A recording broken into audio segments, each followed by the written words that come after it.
Hello viewers. आज जो story मैं आप सभी के साथ में शेयर करने वाला हूँ, उस स्टोरी से हमें जानकारी मिलने वाली है कि किस प्रकार से जब हमारा लक्ष्य पूरी तरीके से स्पष्ट होता है, जब हमें सिर्फ और सिर्फ अपनी मंजिल दिखाई देती है और हम उस मंजिल को पाने के लिए पूरे दिल और जान से मेहनत करते हैं, तो निश्चित रूप से कामयाबी हमारे कदम चूमती है और हमें कामयाबी निश्चित रूप से मिलती है। एक बार एक राजा ने अपनी कन्या की शादी के लिए एक स्वयंवर आयोजित किया। राजकुमारी से शादी के लिए जो राजा द्वारा शर्त रखी गई थी, वह शर्त यह थी कि राजा ने एक तालाब का चुनाव किया है। उस तालाब को जो भी शख्स तैरकर पार कर देगा, उस शख्स के साथ में राजकुमारी की शादी कर दी जाएगी।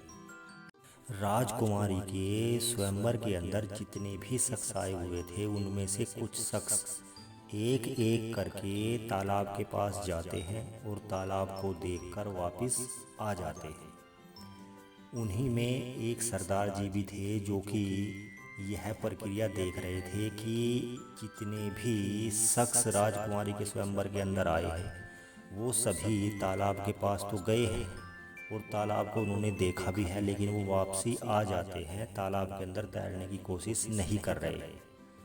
तो इस पूरी प्रक्रिया को समझने के लिए सरदार जी तालाब के पास जाते हैं और वो तालाब के अंदर देखना शुरू कर देते हैं। जब वो तालाब के अंदर देखते हैं तो उन्हें पता चलता है कि ये शख्स एक एक करके वापस क्यों जा रहे हैं। दरअसल बात ये हो रही थी कि तालाब के अंदर एक बहुत बड़ा मगरमच्छ था और लोगों को ये अच्छे से पता था कि अगर हम तैरने के लिए इस तालाब के अंदर उतरेंगे तो यह मगरमच्छ हमें खा जाएगा। जब सरदार यह बात अपने माइंड के अंदर सोच रहा था, तभी किसी शख्स ने सरदार जी को पीछे से धकेल दिया और सरदार जी तालाब के अंदर जा गिरे।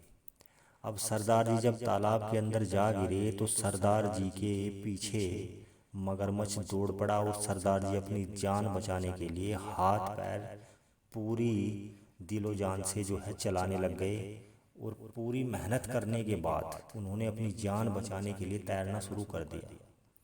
और तैरते तैरते प्रक्रिया यह हो गई कि सरदार जी ने उस तालाब को पार कर लिया।